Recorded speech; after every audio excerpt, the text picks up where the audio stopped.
Hey guys! Good morning, guys. What is up? We're on our way to Milton, Florida for the Gulf Coast Homesteaders Meetup. Absolutely. So we are in tow with the camper. So We got Jace and Stumpy in the front seat driving. Denise and Eric are pulling the camper. Yep. We're going to spend a few days with some like-minded people, and we are excited. We're also going to be teaching a class on how to process your pig. So y'all be looking for that video. It should be up and coming. It's probably already posted by the time you see this, to be honest with you. probably so. It probably is. So anyway, we wanted to let y'all come along with us and We will update y'all along the way. and let you meet the people we meet.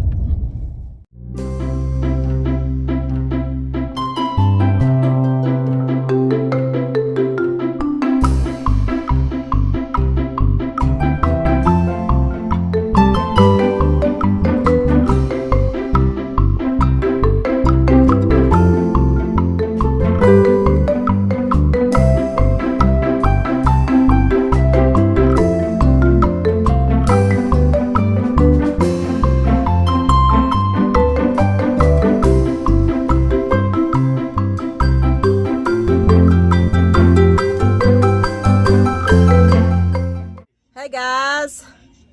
Hey guys. Hey guys. Hola. Denise. We're here. Set up. Campsite set up. Right, Stump? We're down at the Gulf Coast Homesteaders. We made it. Conference. And Got our camper set up. We're sitting outside enjoying a cup of coffee. had a cup of coffee. Waiting on supper here in just a little bit. Supper? Oh, look at that. Look at Yeah. that. Do I need supper? I don't need no supper. Anyway, we made it. We saw Hidden Oaks and Dusty Goat and Magnolia Farms. They're here. A lot of people's going to be coming in tomorrow. And looking forward to it tomorrow. So we will make sure we have our cameras ready tomorrow. But looking forward to teaching. There's an excitement in the air. So y'all are going to be able to experience it with us, and hopefully we can introduce you to some new people.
I'll swing by earlier tomorrow. Yeah, we're getting up at, well, we'll probably have to get up earlier. Wow.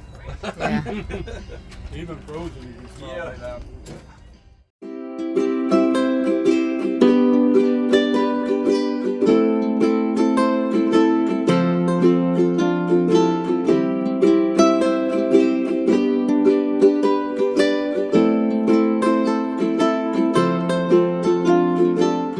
Good morning, guys. It's me and Lauren, and Denise is over there already dealing with a customer this morning. It's the first day of the Gulf Coast Homesteaders Meetup. We're excited. We're getting ready. Where are we at, sister? We are in Milton, Florida. And what are we doing? Gulf Coast Homesteaders Conference, and we are here to meet some people and sell our products and do a class on how to process a pig. Yep, the whole fam jam. The whole fam jam.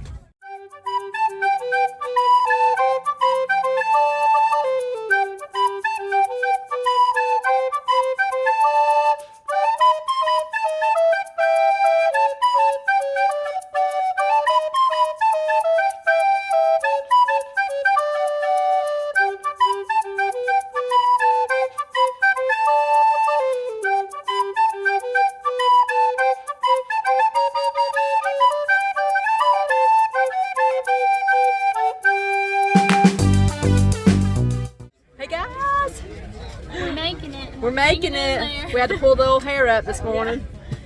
We are doing great. We're meeting so many great people. Man, I'm never going to remember all their names. But and the guys are still doing the class, so I just wanted to say hey. Hop on and check in with y'all. Hi.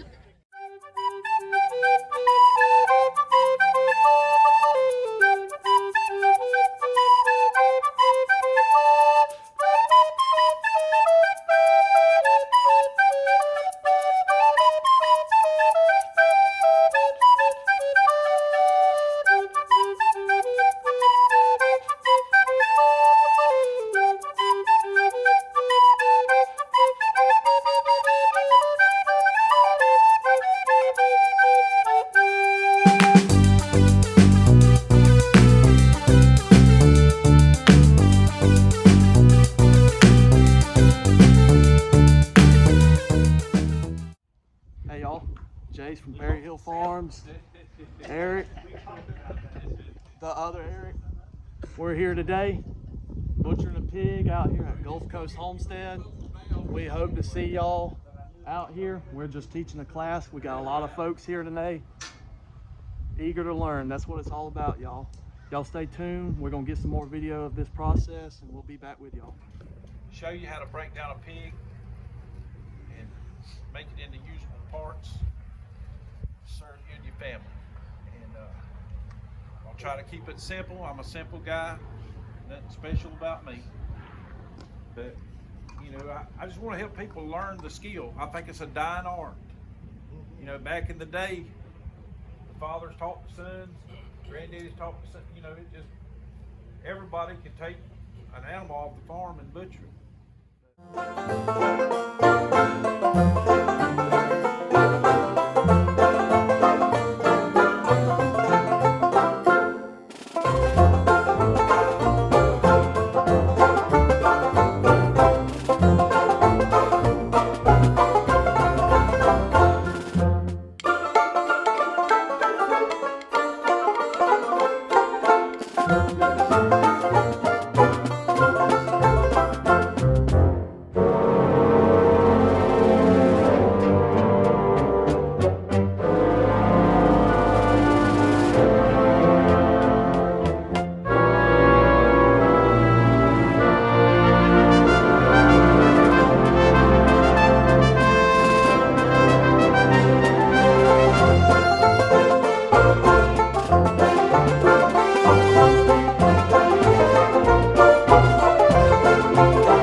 Get a little closer. Eric and Eric back here, Berry Hill Farms. We just finished our first butchering class, and I think it went very well. We had no casualties. No casualties. We still got all our fingers. Teaching our first butchering class, Yep. and had a good time. Everybody was very nice and cordial. Asked a lot of great questions. Got the golf clap in the background already. Yep. Yeah. We were very blessed to be able to do this and asked to do this, and like we always say, we don't say we know it all, because we don't. We're learning too, but what we do know, we want to teach y'all. So we're very grateful for y'all who come out and took this class. Absolutely. It was awesome. Y'all were a great crowd of people. Appreciate and, it. We hope to see y'all on future videos and hear from y'all. And And we learned a few things today too. Yep, sure did. But we're here. Always room to learn. We got one more day. Yep. And this is Friday, and we're gonna go and walk around and see some folks and We gotta shake relieve the hands girls. and go see how the booth is doing, how the girls are doing. So thank y'all for watching, and God bless.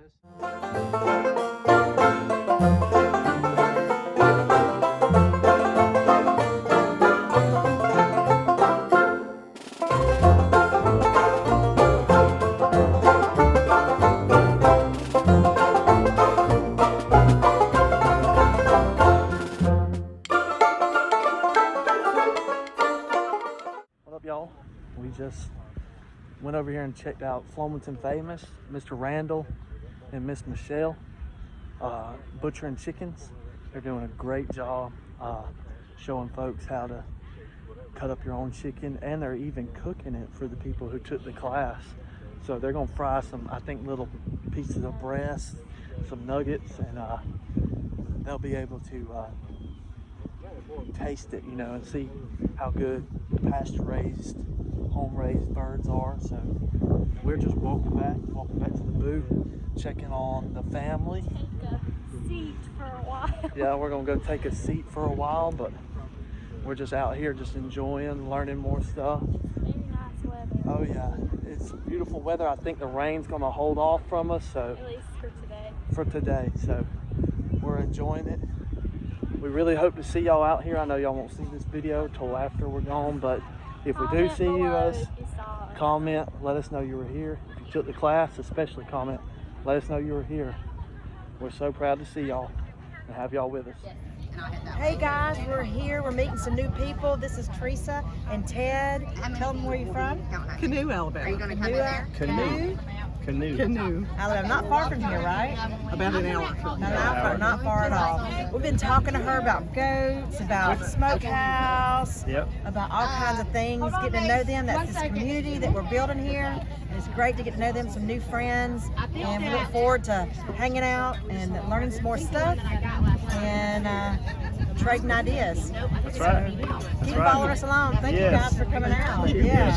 Thanks for looking pretty. Yeah. You look pretty. That's all you had to do. You have one job and you did well.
We're here this morning, day 2. Day 2. The Gulf Coast Homesteaders Meetup. We got one more class to do.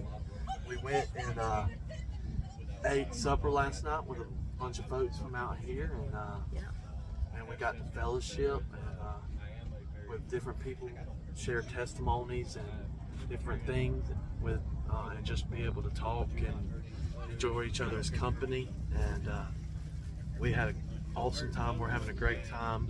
We can't wait to share more with y'all and spend the rest of the day. We're praying that the overcast just kind of holds off and maybe folks will start coming in here. The gates are open and we're just waiting for folks to come in. It's a little cool, so.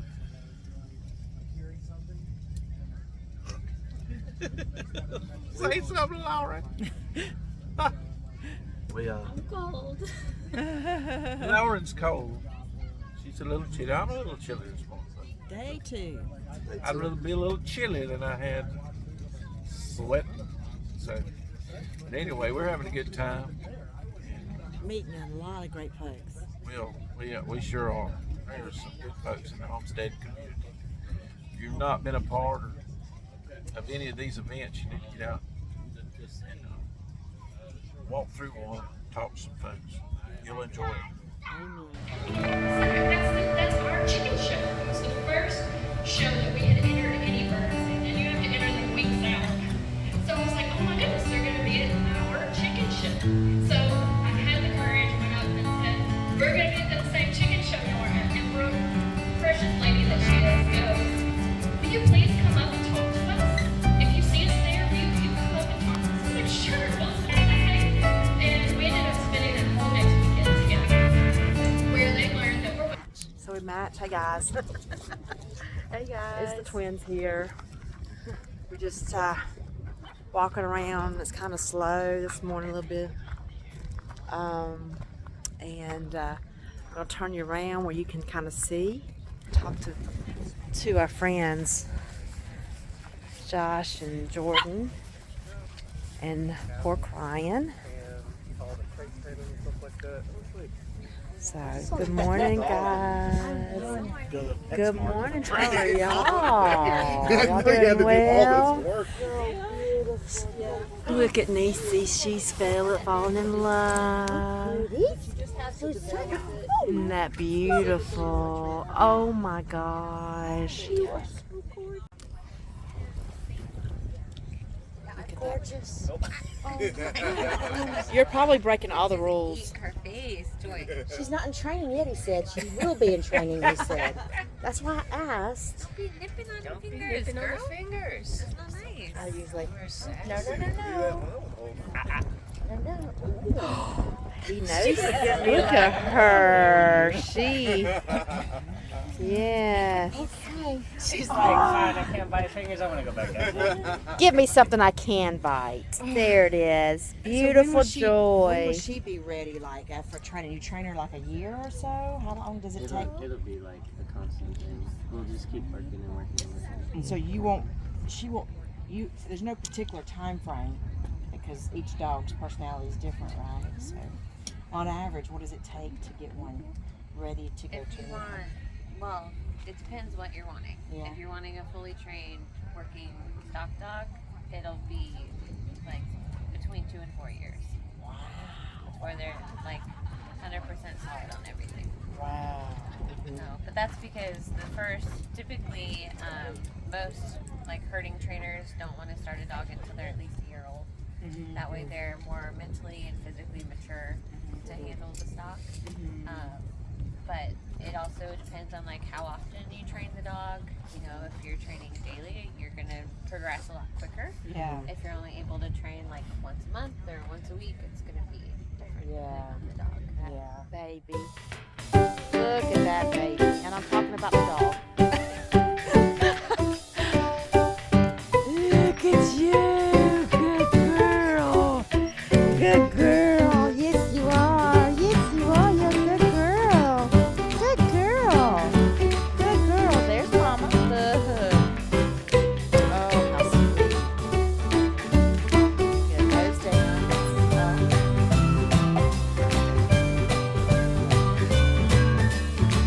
Oh, we almost tripped over the baby. I call that on him.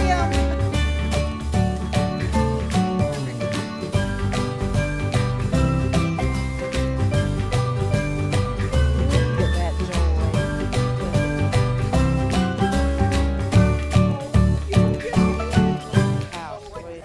Look, it's my soil sister and brother. Let me turn my camera around. Guys, look right here. It's my soil sister. We didn't get to hang at the big HOA. We didn't. There's That's what we were telling him. Yeah. Come to the little ones. Yeah. I mean, go to the big one too. Yeah, that was fun. Come to the little one. Absolutely. Yeah. So my husband's here. Is he? So you get and my twins here, so you get to meet the rest of the farm family. We got a booth right there. So you get to meet everybody. And you'll remember Lauren and Jace, they were with me. The bearded guy. Right here.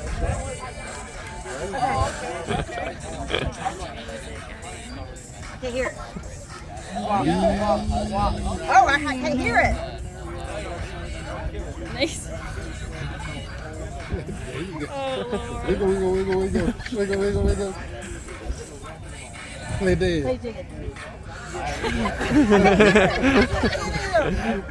Wop. Wop. She can't hear it.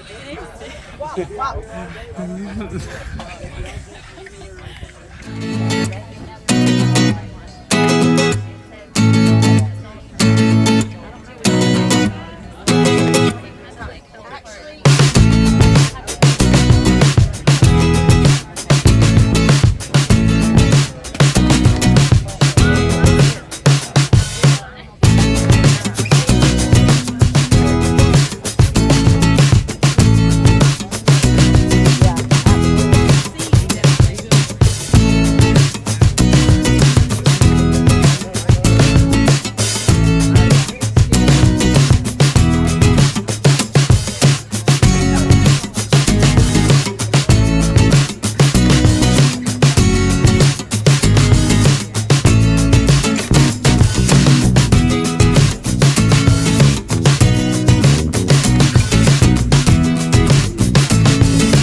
He is. He's our future videographer. You're gonna make him sick. You're gonna make him sick. You like that scooter, don't you? Oh, let me have this. You got to hold it up right like that. There you go. Hello. Say, Hello. what you doing? Hello. What you doing? You got to look your hands in front of the camera. There you go. Got to interview him. Say, how are you? What you do? Turn around here. Can I say hey? Let them say hey. Hey. Ask them. You got to interview them. Say, what you doing? I'm walking around. Beckett, right here. You got to hold. See, look in the camera. See their faces. Say, what you doing? Oh, he's gonna be bashful now. I love your boots though, man. Say thank you. Uh-oh. Eugene, you gotta catch him. Catch him. There you go. Good job, Beckett. Good job. She says you're pretty awesome. Aww. The sea dragon has spoken. Oh, perfect. I got it on video. Yeah, you might have to replay.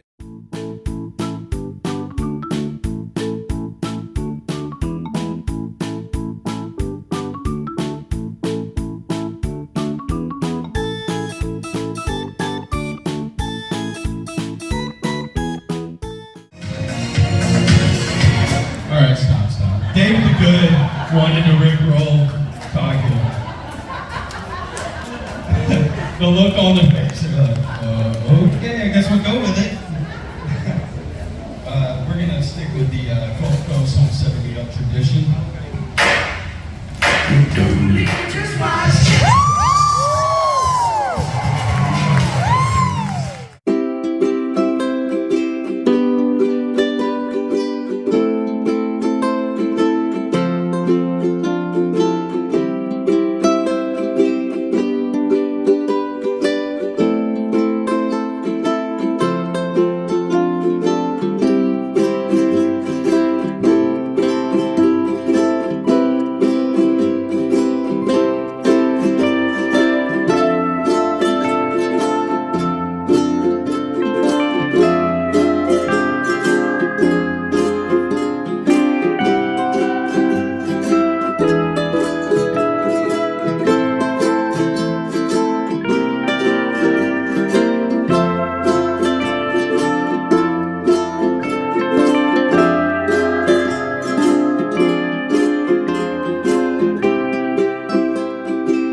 think I could be a bum. I tell you. Oh, we can't. Oh, do not the fresh pound cake. I could, Gene. You better Yeah, I not. said I could Don't be a do bum. That, Gene. That stuff. There you Ooh. go. Put that other piece on his plate. Oh, Lord. I know what you got in there. You got mayonnaise in there. Yeah, he made That's that. what you're cooking with. That's what the old lady told me to cook. But hey, we can't do that without music on. This is out of beads and be Yeah. happy. Well, we actually did one Christmas. We made everything. Right here. Water. You made Yeah. your Christmas gifts? Yeah. No, we made everything to put on the Christmas tree. You know, I mean, we strung berries, the cranberry, all that kind of stuff. But yeah, they but when he bought that place, it was 80 acres, and we had 2 cabins. And the upper cabin was it was super raw. There were no windows. I mean, it wasn't like the windows were even glassed in.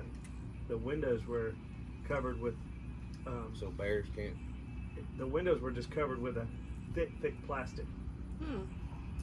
They didn't have glass put in those windows or nothing. That's how bare the cabin was. The cabin down low hardly had any windows in it, and it was just like a single floor plan cabin. The upper where we stayed was a 2-floor cabin, and it was one big room, and when you walked in the cabin, the staircase went up to the top, and it was one big room. And my parents had a mattress on the floor on one side of that, and I was on one side, and Kim was on one side in a little bed. And they had just nothing but mattress on the floor. That's what they slept on. And so we had no power. We had a generator. You didn't have power bill. We didn't have power, but we had a generator, and Power to the people. we had no running water, so we had to tote the water from the creek, which was down the driveway, down past the other cabin, down in the bottom. So it wasn't easy. And So then you used your water wisely. yeah, and so when we bathed, we did 2 things. We could bathe on the porch in a pot,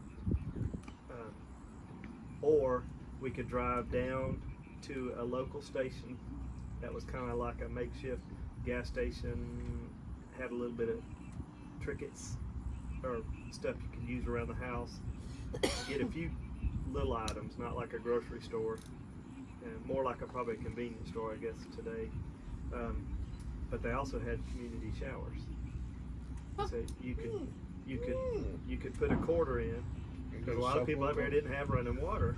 You could put a quarter in and get a shower. So what Dad would do, save money. Throw a bunch of owls in there. Me and him would get in the shower and share the same quarter. So we'd wash off real quick, get cleaned up, and get out. And Mom and Kim would do the same thing. Get in the quarter, Mom would get in, wash off, get out, Kim would wash off and get out real quick, so you could get 2 showers out of 1 quarter. Yeah. And then we would. Y'all were saving water back then. Saving water. And And quarters. And so the guy that lived above us, about a mile above us, he had a nice little cabin. His name was Fiddlin' Red. And Now, Red, he's the dog. It sounds just like when you think about this stuff. It sounds just like a 4-legged tracking machine. It sounds just like a story, But that was his name. He was a fiddle player, and he would do that on the side. He'd go around fiddling in a band and stuff like that. But he was a red-headed guy, had a big old red beard, and had a daughter that, oh man, she hated me. She beat me up. She was just she was rough on me. And but she was a little older. Was her name Medea? Oh, never mind. No, I'm trying. That's the thing, is I can't even remember her name. I remember her daddy's name. Well, Dad, go. You blocked her out. I guess of your so. memory. So it's a traumatic experience. But Beat yeah, up there by was a girl no. is pretty traumatic. There was no. And when it snowed, there were times we couldn't even get up the driveway, even with chains on the car. And so, if we went to town, Colville was the town we would go to get groceries.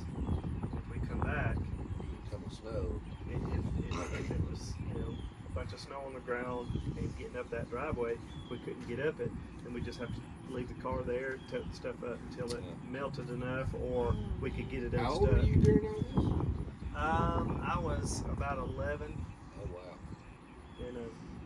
And so you holstered. Well, actually, I would ride a bus. It was a long bus ride. We would have to walk all the way down our driveway, then down the mountain dirt road. It was probably a little over a mile, I would think. And then at the bottom of that dirt road was a bigger dirt road. That dirt road is where I would get picked up by the bus. Yeah. My sister down the road from that was a school, up to 6th grade.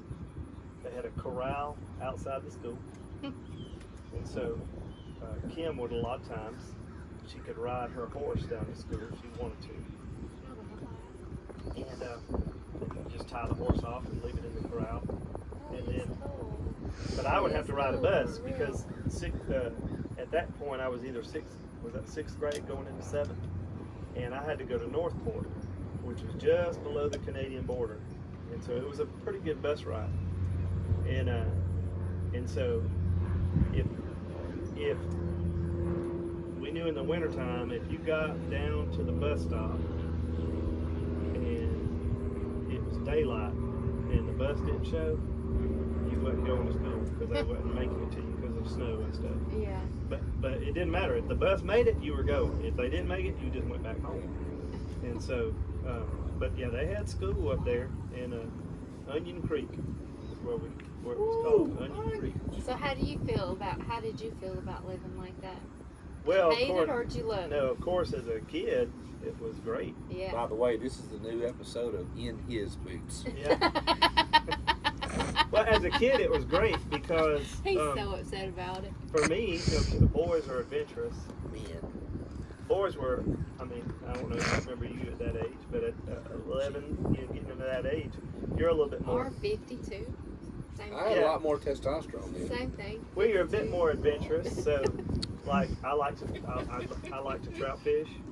Oh yes. And so for me, summer months, summer breeze, I would get up in the morning, Yeah. and I would go dig my own worms, and I would get me a bunch of them, and I'd take my little tackle box, small one, and my pole, and have dinner, and I would get on the creek, and I'd just start walking up. Because back then, nobody really fussed at you about no license, there really was no game trespassing and that kind of stuff. The only thing we were told as kids is if you ever come across, if you ever come across large buildings or a mean woman, or things that you, basically any kind of building, anything that you don't recognize, don't snoop. Just turn around and leave. Respect property. Just because people were growing stuff that probably was illegal, and one was, making sure you didn't get into booby traps or get in trouble. So they just told you as a kid, just turn around and just mind your own business. Go back the way you came. But I would walk up those creeks and just look for turns and eddies, where it got deep.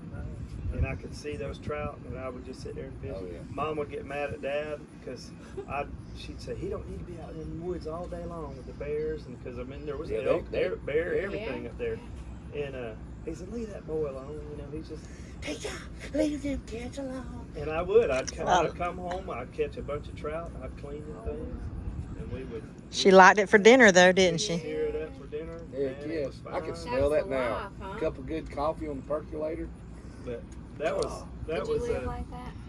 I could live that way. Griddle With Eric. But it was good. With Eric, I could definitely live that way. We could do an episode of Naked and Afraid, but Farm and Afraid. With our clothes on. With our clothes on. I'm not going naked. I have patchouli soap. I was going to say I smell patchouli. Do you? We done really out in the Caribbean now. So what did your parents do? What did your dad do? Well. Did he own one of them farms? No. He Well. He actually, believe it or not, he, when he got up there, he got into the Kirby vacuum sales. Yeah. Well, that's a sucky situation. That is a weird thing to be up there. In Well, the mountains. but that's not what that. I'm just telling you, this is how we got up there. Oh. And he became a distributor, and he started getting. He had like 2 or 3 different distributorships, so he was actually making a good living. And we were living in a modern house, had a pool, 3-wheeler, all that stuff. Wow. And he got into a little riff with his superior, one of his upper guys. They were wanting to move somebody that must have been connected to him personally. That's what I remember. And wanted to move him into kind of dad's area, basically. Yeah. So it'd be just like if you were a distributor of something in an area, and some sort. Well, yeah, I know that, but I'm gonna put another guy that sells the same stuff. Yeah. So we're gonna put him right there. And my dad wasn't happy about it. And he said, somebody took his cheese. Well, my dad just told us, I'll quit. The guy said, you ain't gonna quit. He said, because you make too much money. And of course, he didn't know my dad. He's kind of a rebel. He always was. Don't tell Michael that. And, Michael do what he want to do. He had already told Mom that was his name. He really wanted to at some point get up and live off the land. Live off the land. Well, he was taught him to be a businessman. I'm gonna tell you, this is the funniest story, y'all. So he comes home. He says, "We're selling it. We're done." He sold all his distributorships. You know, took the money, bought the land, and just put the money to the side to live off of. So he didn't really work a job up there. Yeah. So when we went up there, he wasn't working. So he just did odd stuff there, because he lumberjacked when he was younger, so he knew about wood and all that kind of stuff, and so he just started piddling and picking up jobs there, and he did lights for a band, so they would go into bars, and he would do some of that, just to, I guess, take care of their partying days. So his bank was coffee cans in the ground. But basically, they just lived off what they had, and of course it happened so fast. I mean, it was just amazing how fast we got loaded up and we left. You went from a pool to and we went from that to mattress that. on the floor. And so, and of course, I know my mom was a little distraught about it, I think, but she just followed Dad wherever he would go. And she was definitely the picture of true commitment. But no lie. Still is. Still is. Still is. Listen to this. So he was very successful at selling. I mean, and he was a great distributor. And so years later, he gets sick while we're up there, and that's how we get back south. We find out he's bad diabetic. Basically, he's about in a coma at home up there in the mountains. Yeah. So that's how we end up getting back home, back to the south. But when he gets back to the south, he gets better. He goes to work with my Uncle Johnny, who had beer distributorships. He did that for a little while, and of course, like my dad, he couldn't. I don't know why he didn't want to just work a job and get paid, and, live life. He decided, well, I think I'm gonna get back into the Kirby business, and so he started back in the Kirby business, started selling, and he was selling under a guy out of Pensacola, and was doing fantastic, and then next thing you know, they said, hey, we're going to give you a crew. And so Dad's doing this. And then they go to a national meeting for Kirby. And a guy comes up to him. Oh, Lord. And he goes, Mike Moore? He said, yeah, my dad was looking at him. And he starts talking to him. And he was another one of the bosses with Kirby when it happened. And he said, what in the hell happened to you? That's what he told him. He said, well, I closed up shop and I went and moved up to the mountains and, kind of told the story, got sick a little, about 2 years after that, and come back south. He said, do you know we look for you everywhere? They said they were asking where'd he go, they were, because he just shut the whole thing down. And disappeared. And they said nobody knew where you went. And my dad was like, nope. He said, I told him. He said, I was done. Mm-hmm. And he said he didn't believe me. And sure enough, that guy was like, this is amazing that I ran into you. Yeah, and all those years. No internet back then. Circle back around. But yeah, but that's how we got up there, and how we got out was he got sick. Yeah. He How long were you there? We were in the mountains for about 2 years, I believe.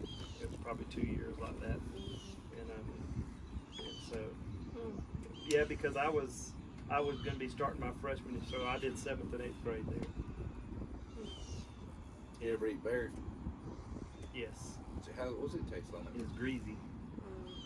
But we didn't have personally any bad bear encounters. I mean, we had evidence of bear problems at times, but we didn't have any bad encounters. But we didn't have a refrigerator or anything. So like when Dad would kill a deer, we had a snowmobile.